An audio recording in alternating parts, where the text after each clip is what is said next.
The story begins when our protagonist Kai looks at a chained girl and wonders if she is a demon or an angel. The girl asks him for help, but Kai can't believe that she would ask a human for help. The humans and other races have been waging a fierce war against each other. This girl seems to be unaware of this, and Kai is frustrated that no one seems to remember what the real world is like. A flashback shows Kai doing the normal thing he used to do, monitoring a graveyard. His friends urge him to hurry up, but Kai takes this too seriously. In this world, there are 5 distinct races. The demons, who are wielders of powerful magical powers. The celestials, who are demi-humans, such as angels and elves. The spirits, who are creatures that have special types of bodies, such as ghosts. There are also mythical beasts who are colossal and ferocious monsters, such as dragons. And finally, there are the humans. A war has been fought between the 5 races, and it is extremely important to ensure that another great war does not occur again. Kai is a member of the Urza Federation, and it is his job to watch over the cemetery where the demons have been sealed. Kai watches the cemetery for 300 seconds as usual, and determines that nothing is out of place, so the demons are sealed away. Kai's coworker Azura can't understand why Kai takes his job so seriously, but Saki points out that it's good for them because they can take it easy. No demon has escaped this seal in the last 100 years, but Kai reminds his coworkers that this is still their job. There are 4 cemeteries around the world, and Kai points out that the people in charge of them take their jobs just as seriously. This is because if a demon were to escape, it would be a catastrophe. His friends wish he would take it easy because no demon has broken the seal in a while, but Kai simply won't let his guard down and declares that watching over the cemetery is his duty. A while later, we see Kai training, but he is warned that there is a low-ranking soldier like him using a mythical beast to train with and that it is very dangerous. Kai fights anyway, but finds that his attacks do not work against him. Saki becomes worried, so the hologram is deactivated and she wishes Kai would not push himself so hard. Kai thinks that it would be useless to train if he did not risk everything. In fact, Saki admires his determination and thinks that if he had been alive during the Great War, his name would have gone down in history books. Kai would be like the prophet named Sid, but Kai cannot imagine defeating some 4 heroes like Sid did. Saki describes each hero from each of the 4 races and she could not imagine what they would do if they were still around. Fortunately, Prophet Sid was able to defeat them using the shining sword given to him by a god named Salaka. There is a lot of evidence that the 4 heroes existed, but there is actually no proof of Prophet Sid's existence. There are no photos or videos of him. Saki changes the subject as her friend Jean is being promoted and she wants to celebrate. Jean is being transferred to headquarters at only 17 years old and is the youngest person in history to be selected. She is an elite among elites, so they need to give her more than just a bouquet like Ashuran suggested. Kai receives a message from Jean and Ashuran reads it aloud. Jean wants to meet with Kai but wants him to keep it a secret from Saki and Azura. Kai tries to cover it up by saying that the message is not really from Jean, but it is too late, and Ashuran wonders if Kai has a secret relationship with Jean. The friends try to get more information, but Kai just decides to go for a run. The next morning, Kai meets up with Jean and is happy to hear that she arrived on time, as she is usually late for everything. She wonders why Kai is wearing such fancy clothes when she is dressed casually, so he explains that he just got back from his morning auto training that he does every day. Jean asks him to accompany her while she shops, and she explains that she is looking for gifts for Saki and Ashuran. She knows they are planning to buy something for her, so she wants to give them something in return. Jean says that she will probably never see them again, but Kai is sure that she will return as a cadet after her transfer ends in 2 years. Jean predicts that by then they will have finished their military service and will be civilians. Only she and Kai will probably still be in the military. Kai agrees with her but can tell that she is upset. He knows what's wrong and tells her not to worry, as he's sure she'll surpass her father, headquarters chief Urza. The two continue to enjoy their day, but Kai doesn't pay much attention to what Jean is buying, as he's looking for something for himself. In the end, Jean thanks Kai for helping her pick out some nice gifts. The two then discuss how Jean's father took Kai to inspect the graveyard when he was 10 years old. He went into the graveyard, and when he got home he told everyone about how he saw Sid's sword. Kai remembers what it was like inside the graveyard and how he almost touched the glowing sword. This was the day Kai started talking about how important it is to make sure the demons don't escape from the graveyard. Jean wonders where they'll be in the future, but Kai points out that she'll just be back in 2 years. But that's not what she meant. But after that, Jean wants them to make a promise for the future, but Kai starts to panic when something strange starts happening. Jean has no no idea why she is acting so strangely, so Kai begins to wonder if he is the only one who is seeing what is happening. Jean continues to talk as if nothing is happening, but Kai is horrified as he is sucked into a black hole. Just then, a mysterious voice announces that the world reincarnation has been activated and it is time to execute the overcoming of the world. Moments later, Kai emerges from this hole but finds himself in a dark and destroyed world. He is then startled when a gigantic and terrifying demon appears before him.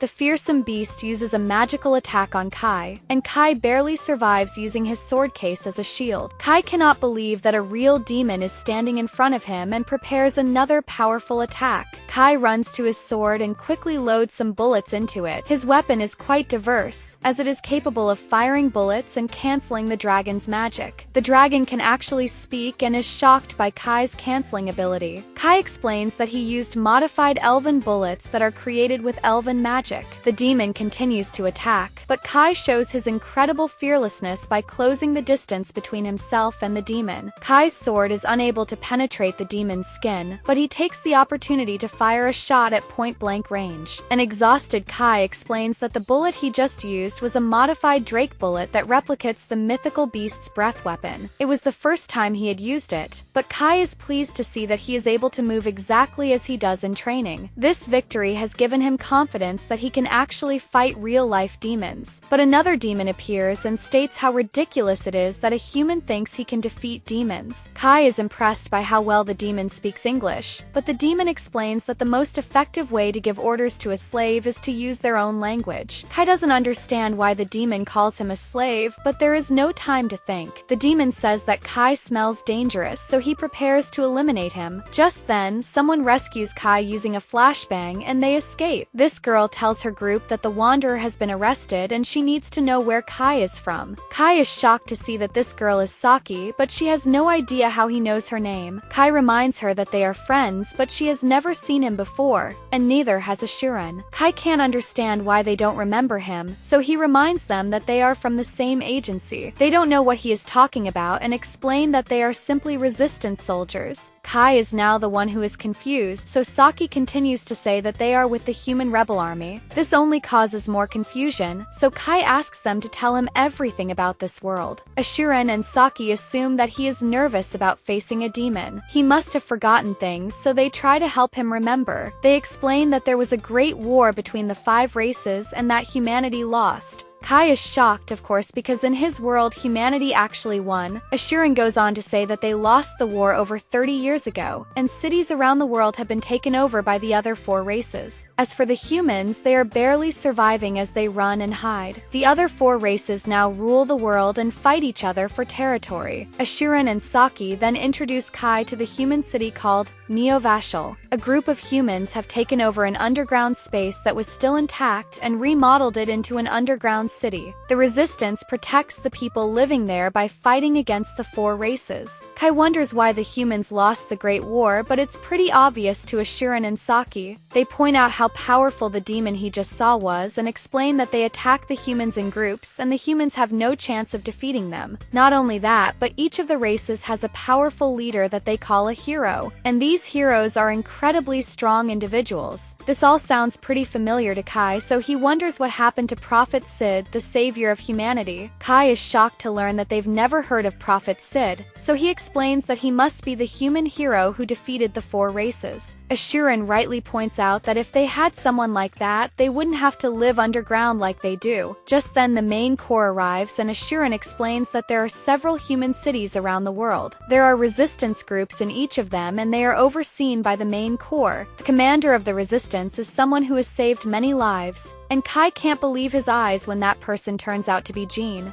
mainly because everyone thinks she's a guy. Ashuran and Saki introduce Kai to the commander and they explain that his memory is a bit fuzzy. Jean starts to leave, but Kai can't take it anymore and stops her. He tries to remind Jean about who he is and how they were shopping a few moments ago. Of course, Jean has no idea what he's talking about and she assumes he's mistaken her for someone else. Kai can't believe that she really doesn't know who he is, so he asks her why she's pretending to be a guy. Jean is shocked to hear this, and Kai reminds her that she wanted to surpass her father as a daughter. A soldier named Fallon stops him, and Jean decides to just leave. Kai's new friends worry about him and tell him he should get some rest. That night, Kai looks through some historical documents and discovers that the only records missing are his and Prophet Sid's. Just then, Kai realizes something. Sid never existed and humanity lost the Great War, then why do the cemeteries that isolate the four races still exist? The next day, Kai asks Saki about the cemeteries, but she has never heard of them. Ashuran lends Kai his car, which upsets Saki, but Ashuran says it was just a reflex. Kai arrives at the cemetery and thinks it is the first time he has gone alone. He is surprised to find that the blocking stone has been removed and he enters. The darkness soon turns to light and Kai is surprised to see the glowing sword standing there. This proves to him that Sid's legends must be true.